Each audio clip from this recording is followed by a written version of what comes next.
మేఘాల్లో సన్నాయి రాగం మోగింది, మేళాలు తాళాలు వినరండి, సిరికి శ్రీహరికి కళ్యాణం కానుంది, శ్రీరస్తు శుభమస్తు అనరండి.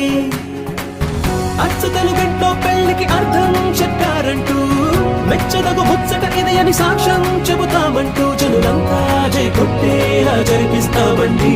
అందాల కుందనపు బొమ్మవని జత చేరుతున్నా